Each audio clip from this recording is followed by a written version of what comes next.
Me ha parecido genial las dos intervenciones anteriores porque me van a permitir hilar un montón de cuestiones que se han puesto sobre la mesa, ¿no? Y que quería además hablar aquí sobre ello, en torno a la problemática o programa de trabajo garantizado, ¿no? La primera es la condición de empleado público como diferencia del empleado privado del que se habla siempre, del emprendedor, de aquel asalariado que trabaja para un capitalista, para un empleador, etcétera, etcétera. Y bueno, solo además en el dato que daba Félix de forma intuitiva, pues tengo que decir que nosotros hemos tenido la suerte de encontrar los datos, porque como bien decía, se ocultan, es difícil encontrarlos, aunque están ahí, ¿no? Se curan en salud, están ahí, pero no hay forma de acceder a ellos. Y en solo los 3 años que lleva el gobierno de Rajoy en el poder, se han destruido 440.000 puestos de trabajo en el sector público, ¿no?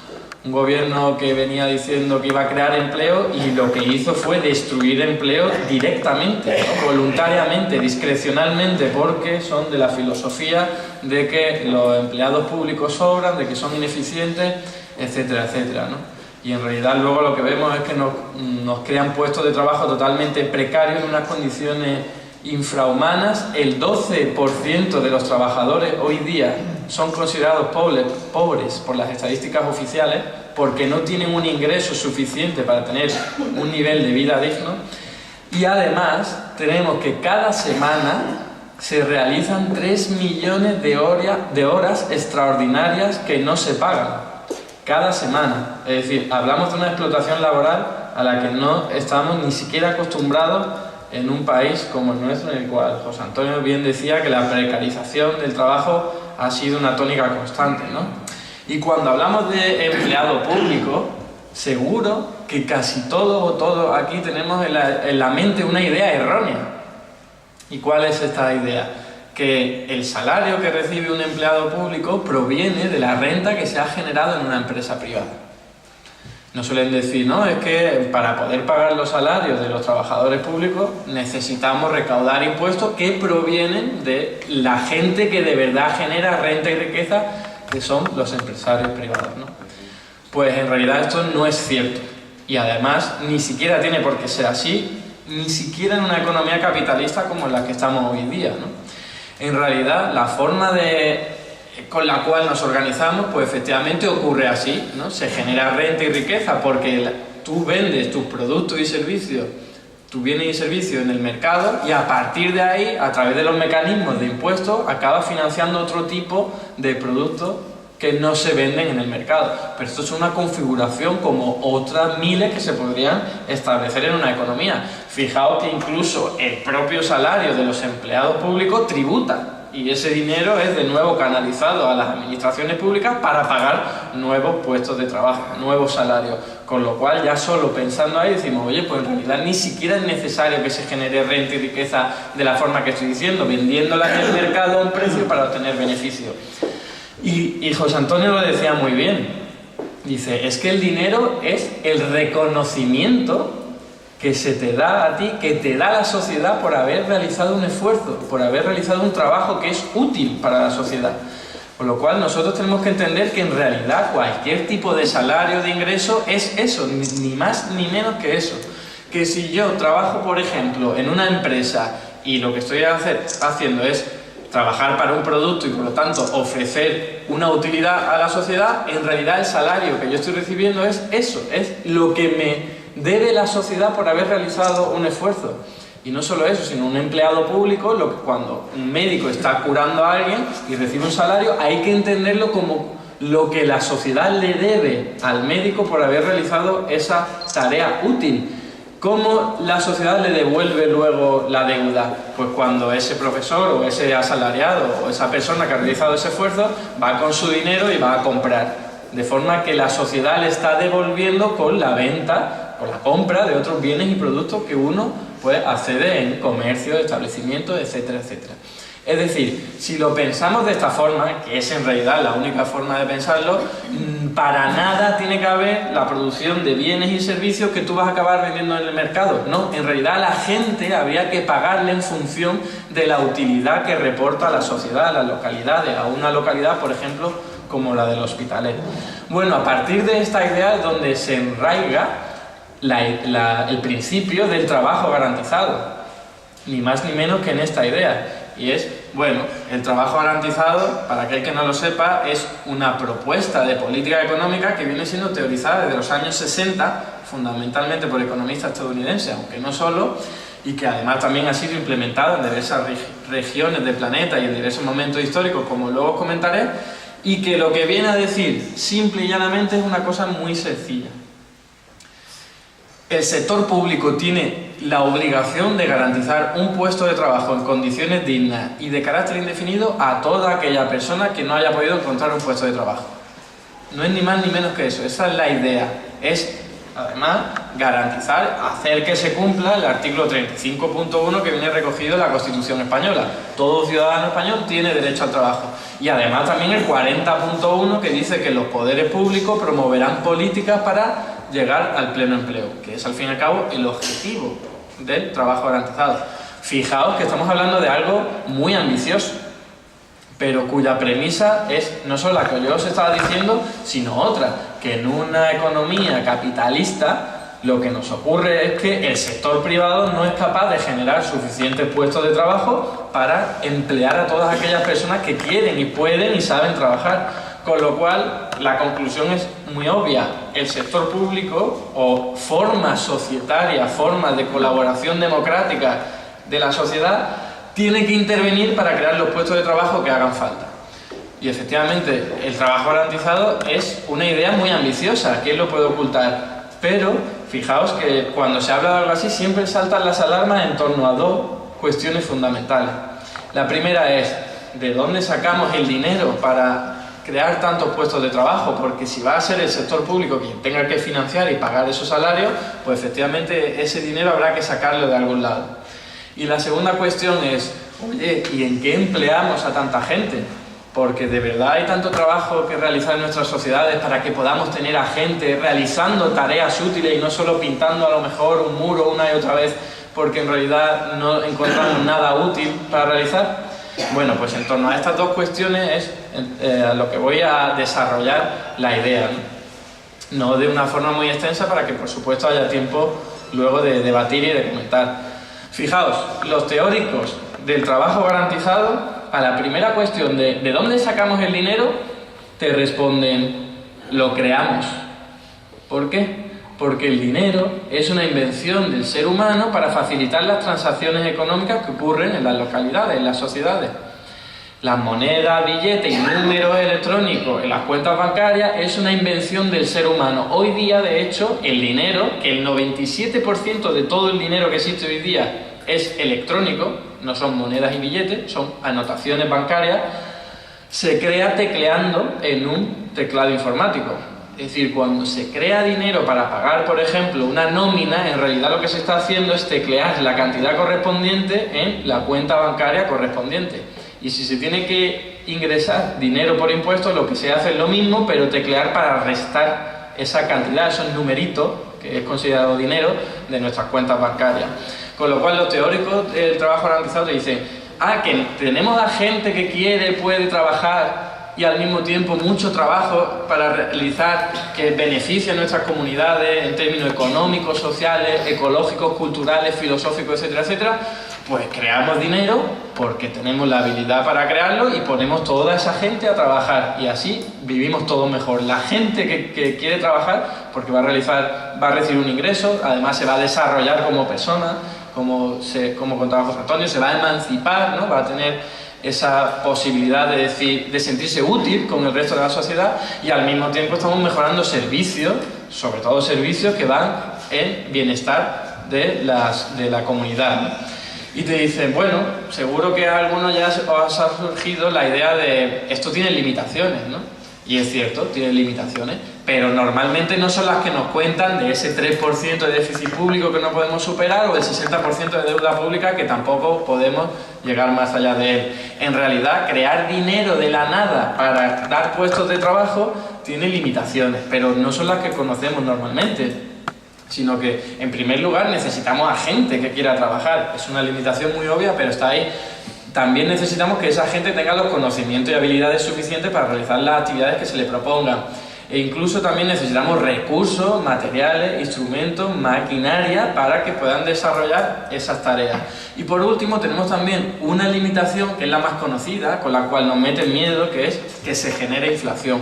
No quiero entrar en este debate, pero sí os puedo decir, y si eso entramos luego, que crear dinero de la nada, como así se dice, en realidad no tiene por qué generar inflación. Inflación es que aumenten los precios de los bienes y servicios, ¿no? Que de golpe, de la noche a la mañana, empiecen a aumentar mucho los precios de los productos que vamos a comprar, como ocurre, por ejemplo, hoy día en Venezuela, desgraciadamente, y entonces que perdamos poder adquisitivo. Y yo digo, que no nos metan tanto miedo con eso porque no es sistemático y nosotros podemos crear dinero para crear puestos de trabajo hasta que veamos que a lo mejor sí empieza a generar inflación en algún momento o en algún lugar. Y entonces a partir de ahí ya daremos marcha atrás o veremos de qué forma solucionarlo, que hay muchas formas de solucionarlo. Pero lo que no tiene sentido es que estemos mirando un papel y diciendo, el 3% del déficit público no nos podemos pasar, así que entonces no creamos dinero, aunque la gente quiera trabajar, se esté muriendo de hambre y no tenga capacidad para desarrollarse como persona y al mismo tiempo tengamos tanto trabajo por hacer en nuestra sociedad. Y sí, evidentemente el problema es que nosotros vivimos en una economía que tiene una moneda que no controla, porque la moneda que utilizamos, que es la del euro, la controla el Banco Central Europeo, cuya ideología que subyace detrás de todas sus actuaciones no es partidaria de generar dinero para crear puestos de trabajo. Con lo cual, es cierto, tenemos una limitación que no tendría por qué ser, pero vivimos en una zona monetaria muy particular y tenemos una limitación para, por ejemplo, aplicar el trabajo garantizado tal y como nos lo cuentan los propios teóricos. Pero aún así tenemos también atajos para hacerlo, a pesar de que tengamos una moneda que no controlamos y un banco central que no nos apoya. ¿Cuáles son?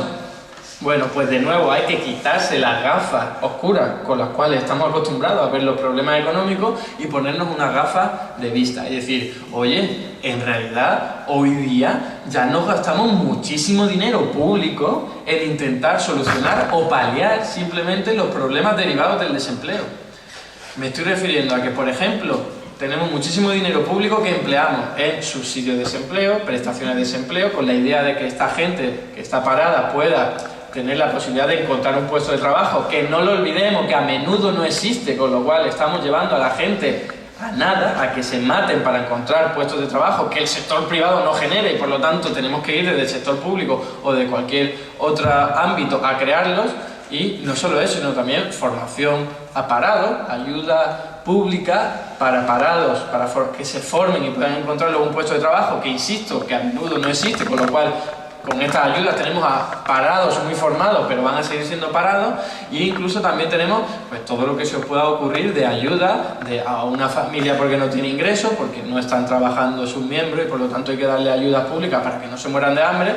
Hablamos también de ayuda pública para enfermedades psicológicas por personas que llevan muchísimo tiempo en el desempleo y sufren enfermedades graves. Hablamos también de problemas de delincuencia y de droga y de otro tipo de delitos que a menudo provocado porque la gente está excluida porque no está trabajando, y también pensar en todas las fuerzas de seguridad o los sistemas penitenciarios que tenemos que utilizan muchísimo dinero público para intentar paliar problemas derivados del desempleo.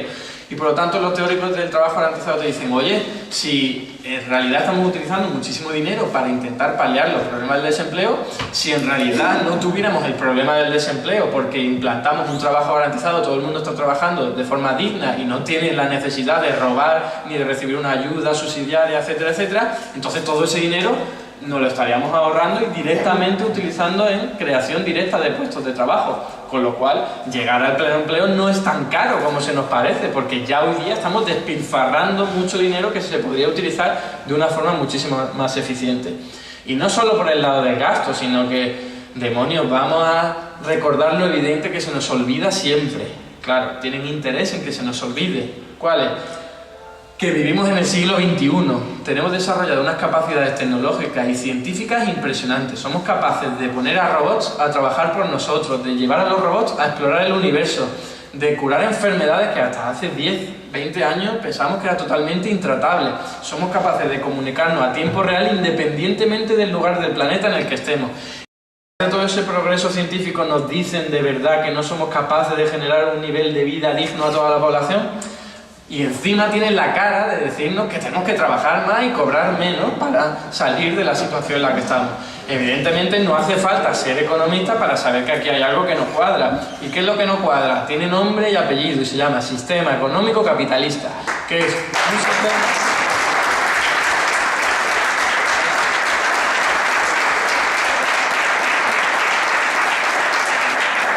Un sistema que genera mucha renta y riqueza, sí, pero la concentra en muy pocas manos. ¿Por qué? Porque de ese progreso científico que como sociedad humana hemos desarrollado desde hace muchísimo tiempo, y no solo los emprendedores o los empresarios de turno, ¿no? que inventan un iPad o un iPhone y se hacen de oro, y hay que decirle, oye, estás inventando eso gracias a los descubrimientos incluso de Newton en aquella época, con lo cual, ¿por qué te aprovechas tú y te sales beneficiado solo tú de un invento que en realidad nos correspondería a toda la sociedad, a toda la humanidad y no solo a tu grupo empresarial, ¿no?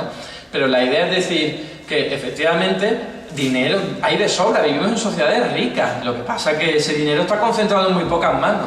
Y además los mecanismos legales que desde el estado del bienestar, como bien decía Félix, inventamos hace tiempo para poder paliar las desigualdades ni siquiera funcionan hoy día como deberían funcionar. Solo un dato. Lo digo porque las grandes empresas y las grandes fortunas evaden impuestos, se lo llevan a paraísos fiscales y aquí, de nadie de la China, nosotros, los normales, los mortales, no tenemos la posibilidad de acceder a ese dinero. Un dato, hace muy poco tuvimos la suerte de conocer un informe de la Comisión Europea que decía que cada año se evadían impuestos por parte de grandes fortunas y grandes empresas por valor de 1 billón con B de euros cada año en la zona de Europa, ¿no? Bueno, con las cantidades grandes nos perdemos todo, pero para que os hagáis una idea, desde el año 0 de nuestra era hasta la actualidad no ha pasado ni siquiera ni 1 billón de segundos. Y fijaos si ha pasado tiempo.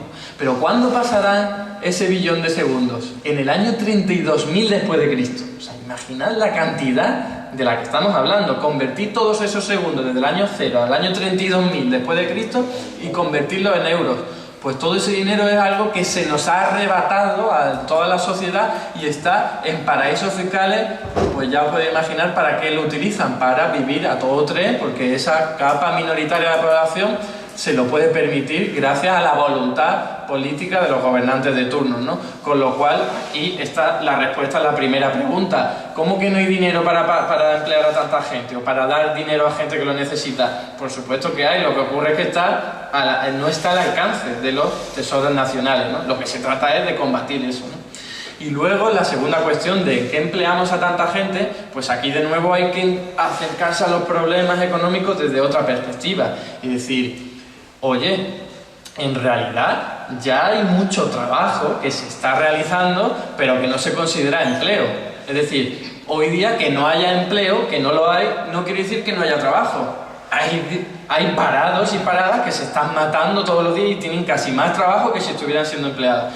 Me estoy refiriendo sobre todo al trabajo voluntario y trabajo de cuidados que se realiza fundamentalmente por mujeres, porque vivimos en un sistema patriarcal, en el ámbito doméstico. Y hablamos de cuidado a niños, de cuidado a ancianos, de cuidado dependientes, de cuidado a enfermos, etcétera, etcétera, que es muchísimo trabajo que se realiza, como lo que yo os decía al principio, trabajo que va en beneficio de la sociedad, pero no lo remuneramos, no nos parece importante, no lo visibilizamos, no lo dignificamos, y lo que se trata de hacer en el trabajo garantizado es decir, oye, aquí hay muchísimo trabajo social importantísimo para nuestras sociedades y hay que visibilizarlo, remunerarlo, dignificarlo y además repartirlo de forma solidaria entre hombres y mujeres para contribuir a la reducción de la desigualdad.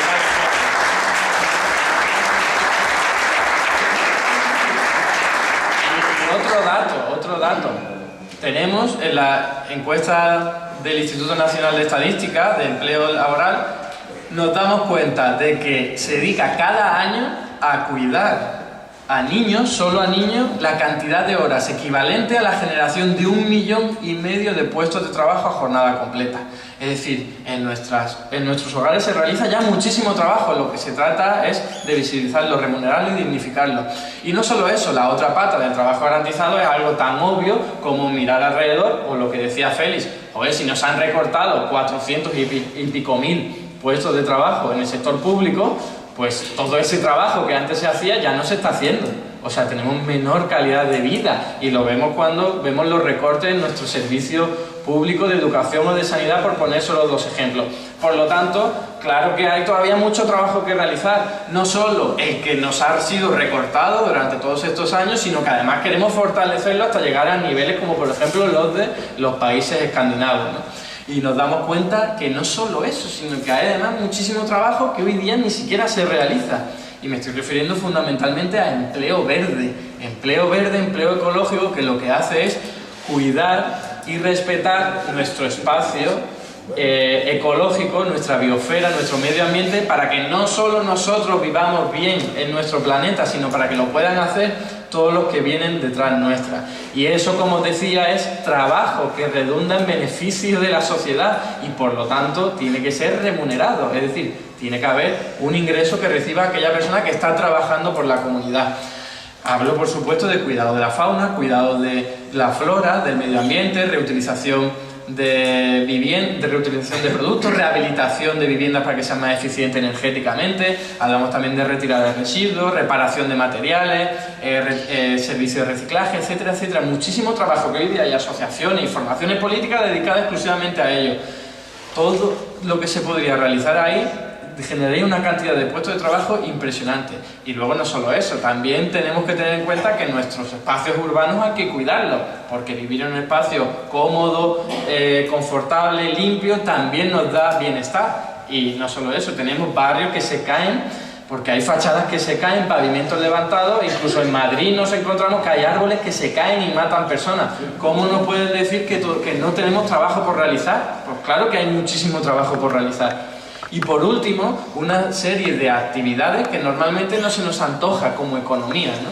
Porque nos dicen, no, es que la economía es producir, por ejemplo, un teléfono móvil, venderlo en el mercado, tener un beneficio, porque nos da utilidad, etcétera, etcétera. Y hay que decirle, oye, sí, eso es economía, pero es una parte de la economía. Porque también cuando viene una persona aquí y nos canta, eso es también economía, nos da utilidad, hace que vivamos mejor. O cuando hay una persona y se pone a cuidar el medio ambiente, como yo decía, eso también nos da utilidad, es economía. Y por lo tanto hay que integrar en toda esa nueva panoplia de actividades, actividades recreativas, actividades culturales, actividades artísticas, de competiciones deportivas, espectáculos de magia, musicales, teatro, etcétera, etcétera, porque no solo somos animales que necesitamos comer y beber y protegernos de las inclemencias del tiempo, sino que también somos seres culturales que queremos desarrollarnos como personas, desarrollarnos filosóficamente, desarrollarnos culturalmente. E imaginaos, por ejemplo, una Hospitalet que en vez de que hubiera publicidad de productos empresariales para hacerle caja a estas empresas por todas las esquinas, pues imaginad que hubiera pues consejos para cuidar mejor la salud, o que hubiera curiosidades históricas de esta ciudad, o que hubiera, por ejemplo, cualquier innovación tecnológica nueva, pues que te la acaben explicando para que seamos más cultos, etcétera, etcétera. O sea, cambiaría muchísimo el bienestar de nuestras sociedades. Y fijaos, teniendo en cuenta estos dos elementos, que ya no se nos antoja tan difícil crear puestos de trabajo para todo el mundo y efectivamente que acabemos todos viviendo mucho mejor. Pero además, fijaos que tiene dos virtudes muy importantes las del trabajo garantizado. La primera es que da poder de negociación a los trabajadores. ¿Cómo? Pues fijaos, hoy día se escribe en la ley que el salario mínimo son 650 euros mensuales, pero se escribe en un papel, ¿no? En un papel o en la pantalla informática, en el espacio informático correspondiente. Pero los empresarios se saltan a la tolera esa ley porque tienen a ver, como lo que yo decía de las horas extraordinarias, ¿no? Se la saltan. Pero ¿qué ocurriría si en vez de escribirlo en un papel lo escribiéramos en la realidad? Y lo que hiciéramos fuese un trabajo garantizado para todo el mundo que quisiera trabajar y por lo tanto toda persona tuviera siempre la posibilidad de acogerse a un puesto de trabajo garantizado por el sector público con unas condiciones laborales muy determinadas, no solo de salario, sino de tiempo de trabajo y otras características. ¿Qué ocurriría? Pues que si soy un empleado que está trabajando en el sector privado y me están pagando a lo mejor 800 euros y en unas condiciones laborales peores, inferiores a las del trabajo garantizado, yo voy a poder ir a mi empleador y decirle, oye, o me mejoran las condiciones, al menos hasta el nivel que me ofrece el trabajo garantizado, o me voy. y el empresario que necesita que se realice esa actividad porque de ello depende su negocio, se vería obligado a mejorar las condiciones laborales. Y eso es escribir un salario mínimo y unas condiciones laborales determinadas en la realidad y no solo en un papel. Y luego, por otro lado, otra virtud, y ya voy entrando en la parte final de mi exposición, la otra virtud muy importante es que aunque sea el sector público quien esté financiando los puestos de trabajo, no podemos olvidarnos toda la economía social de la que nos hablaba José Antonio. ¿Por qué? Porque la idea del trabajo garantizado es que desde el Estado se financie, porque es el ente administrativo más importante, con más potencial, se financien los puestos de trabajo que se generarían en el trabajo garantizado. Pero en realidad la gestión estaría descentralizada en los municipios y además en participación con la sociedad civil, de forma que todo ciudadano o todo vecino y vecina del Hospitalet pudiera ir al ámbito de decisión, ya sea a título individual o organizado en asociaciones de vecinos, en cooperativas, en organizaciones no gubernamentales, y decir, oye, yo creo que en nuestra localidad necesitamos que mejoren los servicios de escuelas infantiles, o yo creo que necesitamos cuidar mejor los bosques que tenemos cerca o las playas, o yo creo que necesitamos mejores servicios de dependencia, etcétera, etcétera. O incluso que venga una cooperativa como la de José Antonio y diga, oye, nosotros tenemos una cooperativa de abogacía y nos vendría genial tener más mano de obra, pero no para lucrarnos nosotros, sino porque necesitamos atender las necesidades de los vecinos y vecinas del Hospitalet, y por lo tanto que a través del trabajo garantizado el sector público pague un puesto de trabajo que va a ser en beneficio de la cooperativa, porque trabajaría para la cooperativa, no para que se lucre nadie, no sería para una empresa privada, sino para un proyecto social, pero estuviese financiado desde el Estado o desde los ayuntamientos. La idea es que lo mismo con una organización no gubernamental, que pudiera ir, por ejemplo, una ONG que se dedica a curar, a tratar a enfermos terminales, y dijese, pues nosotros necesitamos más psicólogos, necesitamos más profesionales sanitarios, médicos, enfermeros para tratar debidamente a las personas que están en fase terminal. Pues se realizara un canal desde el trabajo garantizado para decir, oye, pues nosotros te encontramos a personas que tienen esta formación y que van a trabajar para vuestras actividades. Y como decía, redundar en beneficio económico, social y ecológico de toda nuestra sociedad. Y por último, teniendo en cuenta que dos cosas también muy importantes son, por una, que efectivamente cuando tratamos de aplicar todo esto en la realidad nos encontramos con limitaciones importantes, y la primera es, en una economía como la española no solo hace falta trabajo garantizado, hace falta muchísimo más, porque la idea del trabajo garantizado es llegar a todas aquellas personas que no están trabajando, pero claro, tenemos una economía fallida que se ha dedicado muchísimo tiempo a la especulación inmobiliaria, a la burbuja y a un turismo de bajo valor añadido, y tenemos pues un paro estructural impresionante, con lo cual no solo hace falta un trabajo garantizado, sino cambiar el modelo productivo, hacer una transición energética de nuestro modelo, fortalecer las cotas del estado del bienestar, donde se crearían muchísimos puestos de trabajo en energías renovables, en estado del bienestar, etcétera, etcétera, y ya luego el trabajo garantizado para que llegue a todo el mundo y no se quede nadie sin trabajo. Es decir, habría que hacer muchísimo más. El trabajo garantizado por sí solo no es lo único, no te soluciona todos los problemas. Y luego, por otro lado, la idea no es convertir pues, los 5 millones de personas desempleadas hoy día, según las estadísticas oficiales, en trabajadores garantizados, sino que la idea, por supuesto, es hacerlo de forma paulatina, con la intención de que se cumplan dos condiciones. La primera es, esto requiere un diseño institucional bastante complejo y por lo tanto vamos a ser cautos y vamos a ver en qué cosas nos vamos equivocando, qué cosas se pueden mejorar, qué cosas se pueden matizar, etcétera, etcétera. Y a medida que se van aplicando el trabajo garantizado, pues ir viendo qué cosas se pueden cambiar. Y no solo eso, sino que al mismo tiempo, como le estás dando dinero a gente que hoy día lo necesita porque apenas recibe ningún tipo de ingreso, estás mejorando mucho su capacidad adquisitiva y estás permitiendo que pueda ir a las tiendas, a los comercios de barrio a comprar y hacer caja a los barrios locales.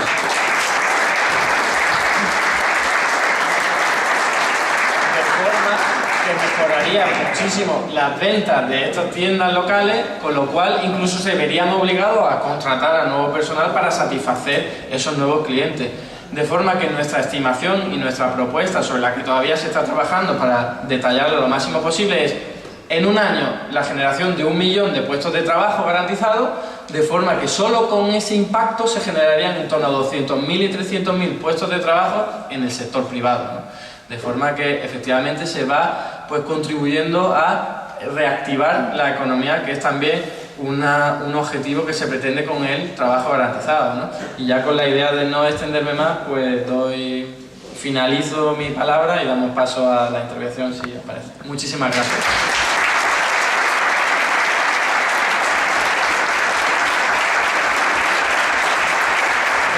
Bueno, yo solo quería que me aclararas lo de la inflación.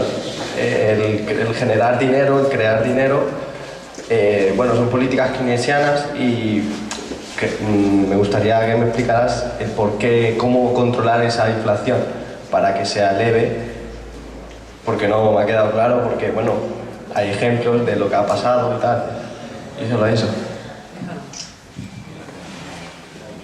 ¿Una palabra más?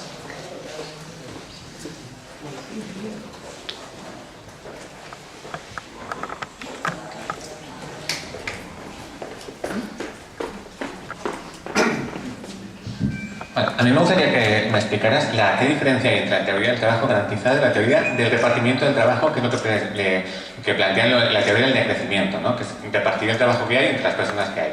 ¿Qué diferencia hay? También qué diferencia hay entre lo que es el keynesianismo clásico de la New Deal. Es decir, simplemente aumentar... ¿qué diferencia hay entre esto y el plan de Zapatero? Es decir, levantar la calle y volver a hacer una y otra vez para crear simplemente trabajo, ¿no? ¿Qué diferencias hay entre el keynesianismo y la teoría del decrecimiento?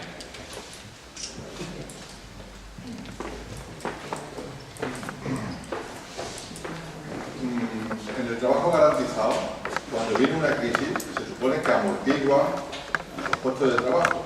Porque hasta ahora lo que ha pasado es que viene una crisis, el primer año caen 2 millones de trabajo, por el sector privado, sobre todo, y al siguiente otros 2 millones, y así estamos. Entonces garantizaría la amortiguación del puesto de trabajo.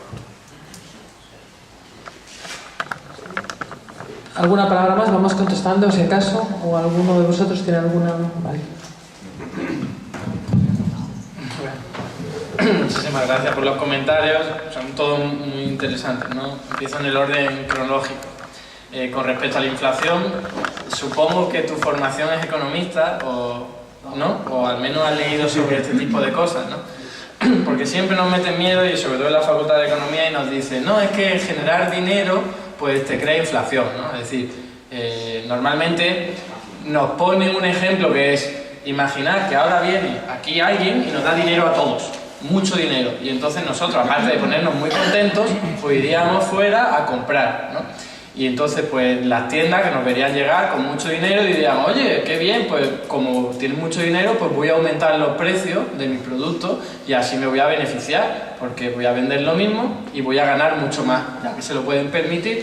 Y entonces esto, de forma generalizada, lo que haría es aumentar los precios en todas las partes de la economía. Lo primero que hay que responder a esto es que es parcialmente falso. ¿Por qué? Porque no tiene en cuenta muchísimas otras cosas.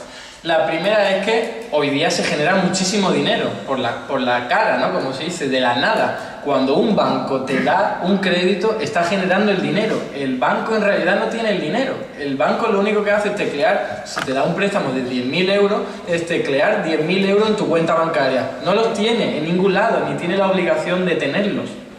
Es dinero que crean. Por lo tanto, cuando nos dicen es que si generas dinero desde el Estado para dar puestos de trabajo, inflación, pues hay que decirle un momento, si es que hoy día ocurre, lo que pasa es que claro, no lo hacen los Estados, lo tienen prohibido para que lo hagan los bancos y hagan negocio con ellos. Eso sí se puede, ¿no? Eso sí, pero que lo haga el Estado no. Y que por qué el efecto es diferente, si en realidad es lo mismo que la gente tenga dinero, ¿no?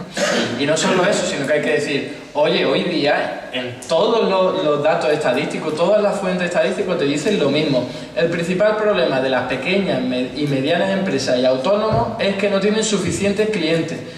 El de los salarios elevados, ese es el tercer o cuarto problema muy abajo. El primero es que no tienen suficientes clientes y el segundo no tienen suficiente acceso a la financiación. Con lo cual, si de verdad viniera aquí alguien y nos diera dinero a todo el mundo y fuésemos a las tiendas de barrio, a los comercios a comprar, ¿qué ocurriría? Que el que está deseando que llegue gente no se le van a cruzar los cables y va a subir los precios. Lo que va a hacer es ponerse muy contento porque va a poder vender todo lo que tiene en el almacén, todo lo que no consigue hoy día vender. Y entonces la idea es que no está buscando hacerse de oro gracias a nosotros, lo que está buscando es sobrevivir, vender lo que vendía antes de la crisis, por ejemplo. Con lo cual, mientras pueda permitírselo, es decir, mientras necesite vender todo lo que tiene que vender, pues no va a aumentar los precios, teniendo en cuenta que si aumentan los precios, los vecinos de al lado les pueden arrebatar los clientes, porque si ofrecen un producto con un precio inferior, pues la gente dirá, vale, pues yo me voy a que está más barato. Con lo cual hay margen hasta que las tiendas no estén saturadas y mucha gente comprando, hay margen porque no van a aumentar los precios, sino que lo que van a hacer es vender todo lo que tienen en almacén y poner más máquinas que ya tienen puestas a funcionar para producirlos bien. Con lo cual, hoy día, en un contexto, además de recesión económica, el miedo a la inflación en absoluto está, sino todo lo contrario, el miedo es a la deflación, a que se empiecen a generalizar los descensos de precios como ocurre, que eso también es perjudicial para la economía. Luego, con lo del reparto del trabajo, hay que tener en cuenta que es verdad, hay muy poca divergencia, porque lo que se trata de hacer con un trabajo garantizado, ya lo decía, el trabajo que hoy día se realiza en casa, se trata de repartirlo.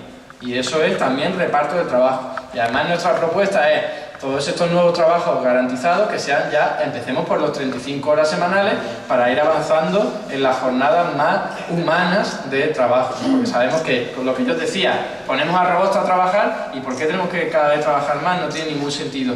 Lo que pasa es que hay que tener en cuenta también que hay trabajos que hoy día ni se realizan y además que desgraciadamente todavía las máquinas, los robots no pueden hacerlo, ¿no? Como un cuidado de un niño, un cuidado de un adulto, etcétera, etcétera. Y todo eso también hay que mejorarlo, hay que aumentar los servicios ahí y por lo tanto lo que se trata de hacer es no solo repartir el trabajo, sino crear nuevo trabajo para que vivamos mejor. Las similitudes con el keynesianismo, con el New Deal o el plan de Zapatero son muy pocas. ¿Por qué? Porque en realidad, ¿qué hizo Zapatero en su momento? Dijo, pues estamos en recesión, pues yo voy a dar dinero a los ayuntamientos para que hagan obras, porque era eso, fundamentalmente, para reactivar otra vez, intentarlo al menos, la construcción, y lo que se hizo fue, pues en función de lo que considerara la empresa constructora de turno, pues decir, pues vamos a construir más o aquí vamos a hacer nuevas aceras, etcétera, etcétera. Una glorieta sin sentido que cueste muchísimo dinero. La idea del trabajo garantizado es que parta desde abajo y que la gente diga lo que necesita y que no es un consumo desorbitado de energía ni de recursos. Eso es absurdo. Cuidar, como decía José Antonio, cuidar a personas, no sé si era José Antonio Félix, cuidar a personas no te necesita grande maquinaria ni grandes recursos, es una persona trabajando para otra, con lo cual en realidad no tiene nada que ver, porque desde las políticas keynesianas es, desde el sector público inyecto la economía pero de arriba abajo, es decir, se la doy a la empresa de turno, le contrato a la empresa para que hagan actividades. Claro, en todo eso la empresa se acaba lucrando. Con un trabajo garantizado no es de arriba abajo, es darle el dinero directamente a los que lo necesitan y así utilizar de una forma muy eficiente ese dinero público. Y por último, lo que se comentaba de la amortiguación, efectivamente, cuando está el sector privado y está en una recesión económica, pues lo que ocurre es que acaba despidiendo a trabajadores, ¿no? Pues todos esos trabajadores que van saliendo del empleo privado, si quieren, podrían trabajar en puestos de trabajo del sector público, del trabajo garantizado, porque siempre van a tener la oportunidad de trabajar en una actividad.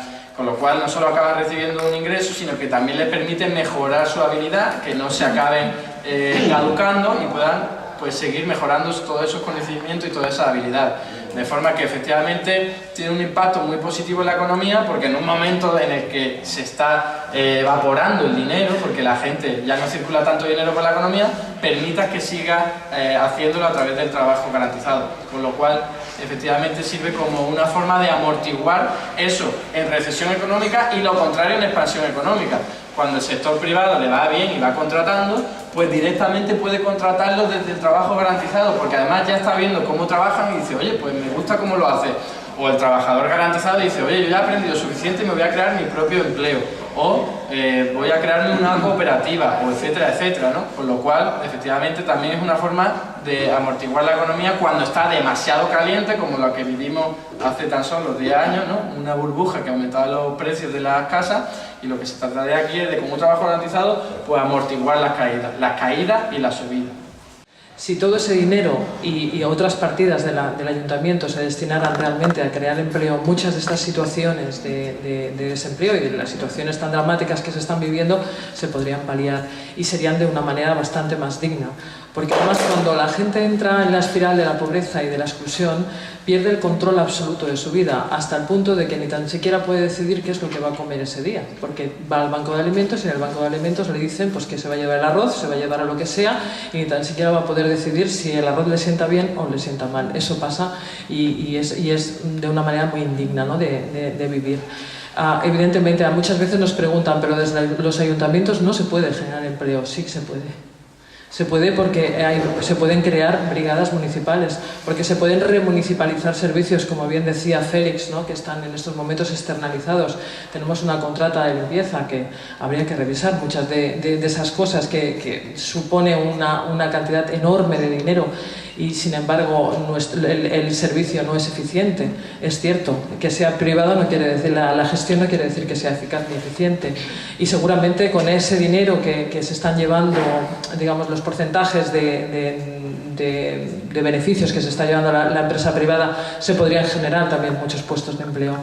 Sí se puede crear, lo que pasa es que es lo que se necesita, la voluntad política y una buena planificación y peinar bien ese presupuesto para destinar lo importante, lo necesario y las partidas necesarias para ello. Yo cuando hablaba con Eduardo le decía, vamos a bajar al municipio. Entonces, si ahora nos explicas un poquito cómo bajar todo eso y un poco pues lo que decía la señora, ¿no?, más hacia tierra. Sí, bueno, en realidad, cuando hablas de lo del Corte Inglés, es que fíjate el ejemplo que has puesto, ¿no? Una gran empresa con poder de mercado a la cual hay que controlarla, pues regulando, aumentando los impuestos que pagan, que se utiliza paraísos fiscales para no pagar los impuestos que debería pagar, y efectivamente a los que más poder tienen hay que controlarlos, pero no a los comerciantes de barrio, que eso sí que no te van a subir el precio porque ahora mismo lo que necesitan es vender, ¿no? Y luego lo que decías, por ejemplo, del reparto del trabajo, ya descendiendo a lo local, pues fíjate, en realidad es muy sencillo, ¿no? Tenemos ya incluso ejemplos recientes, aunque con defectos que se podrían mejorar, etcétera, etcétera, pero lo sabes. Por ejemplo, la ley de dependencia dio un paso en este sentido. La idea es que yo como padre o tú como madre pues tenga la posibilidad de, si no puedes atender a tu hijo y cuidarlo en un momento determinado, que tenga muchas alternativas para que alguien, profesionales adecuados y preparados, los cuiden. Entonces se trata pues que haya más escuelas infantiles, más residencias para cuidado de ancianos, más organizaciones que cuiden a enfermos dependientes, etcétera, etcétera. Incluso hay, pero esto cuando se habla de lo local, yo digo siempre no, pero es que en realidad cada localidad es un mundo y yo no tengo ni idea de cómo funciona la economía aquí ni de cómo podría funcionar. Por eso la gente que vive y sufre los problemas del hospitalet son quienes saben mejor los problemas que hay y cómo se podrían solucionar. Por ejemplo, yo en Málaga sí os puedo decir que hay multitud de asociaciones de vecinos, de organizaciones no gubernamentales que están siempre presentando al ayuntamiento proyectos porque creen que es necesario realizarlos para mejorar el bienestar, ya sea crear más escuelas infantiles o realizar determinadas representaciones artísticas, huertos ecológicos, siembra ecológica, etcétera, etcétera. Y lo que ocurre es que el ayuntamiento siempre dice no hay dinero, no hay dinero, no hay dinero, o te has equivocado, incluso porque esto lo he visto, no cumple los requisitos de petición, ¿no? A lo mejor te has equivocado en el nombre o en la fecha, etcétera, etcétera.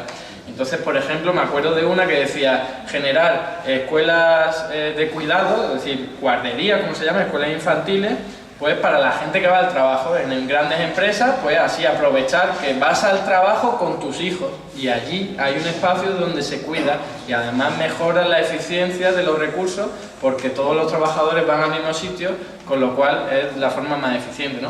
Como estas tareas, como estas ideas, pues muchísimas más que se pueden implementar.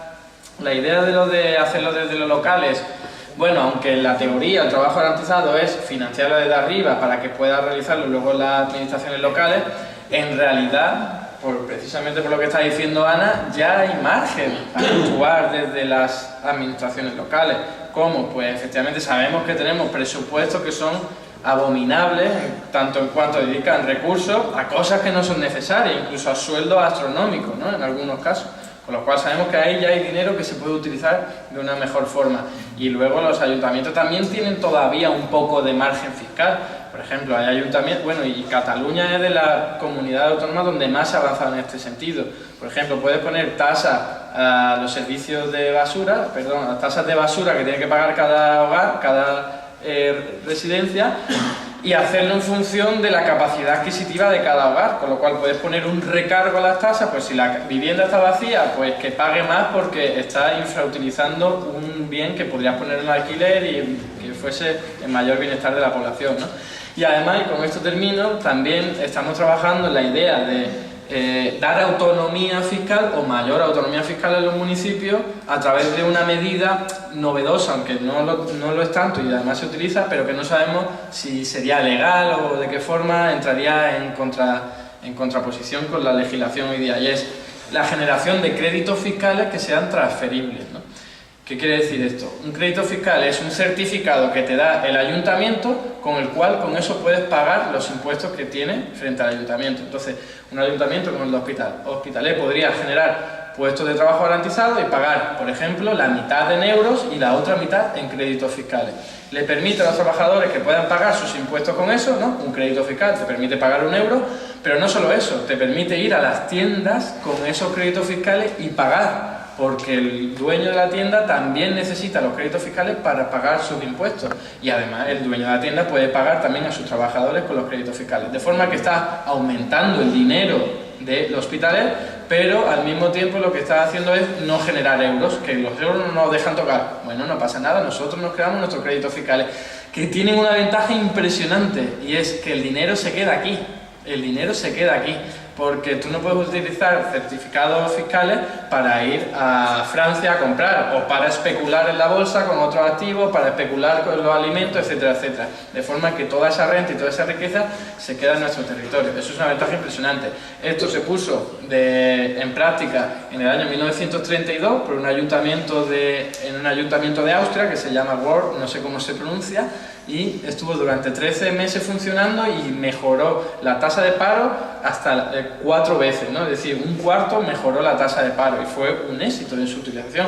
Incluso en la en la Guerra Civil Española lo utilizaron determinados ayuntamientos, sobre todo por la zona de Alicante, porque no tenían la moneda republicana debido al conflicto, y la forma de dar más autonomía fiscal para generar más política fiscal, más política de gasto público, fue generar créditos fiscales propios de cada ayuntamiento, Alicante, Alcoy, Petrer, etcétera, etcétera. Y hoy día lo utilizan pues ciudades como San Diego, también Los Ángeles, Detroit, etcétera, etcétera, en Estados Unidos, ¿no? Con lo cual sabemos que se puede hacer y sería una forma de darle a los ayuntamientos mayor margen para utilizar un dinero que desgraciadamente no nos deja, porque no olvidemos, con esto termino, en el año 2003 Aznar quitó muchísimos impuestos a los ayuntamientos y otros los bajó. Y en aquella época no se notó porque había burbuja inmobiliaria y los ayuntamientos recaudaban. Pero una vez se acabó la burbuja inmobiliaria, los ayuntamientos secos. Y Aznar prometió compensarlo con transferencias del Estado y todavía estamos esperando. A ver, tendría que haber voluntad política de que haya participación real de la ciudadanía en los presupuestos locales. Eso es lo que también tendría que haber, esa democracia, de participación real en los presupuestos.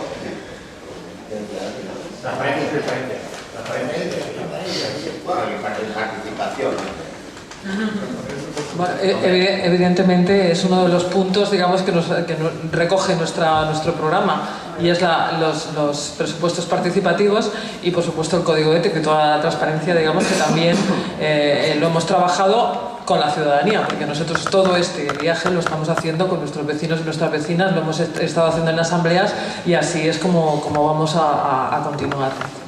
Y una puntualización, Félix. La empresa que más empleados tiene en esta ciudad, me parece, si no me equivoco, es el Hospital de Belviche. Puede ser. Más que el ayuntamiento. Porque cuando íbamos para la huelga, cogíamos las tres empresas que más empleados tenían. Hospital de Belviche, Ayuntamiento y la INDO. Ya Puede ser. Damos ya, si no hay ninguna palabra más, damos ya por finalizado el acto. Agradecemos a Félix, a Pepe y a Eduardo. Yo creo que ha sido una lección magistral de economía que nos ha hecho, sobre todo de trabajo garantizado. Nosotros solo decir que la voluntad política la tenemos y queremos llevar a cabo todo este tipo de programas y de proyectos, y sobre todo queremos paliar toda la situación de pobreza y ofreciendo trabajo a nuestros vecinos y vecinas, que es la manera más digna de hacer que las personas vivan muchísimo mejor.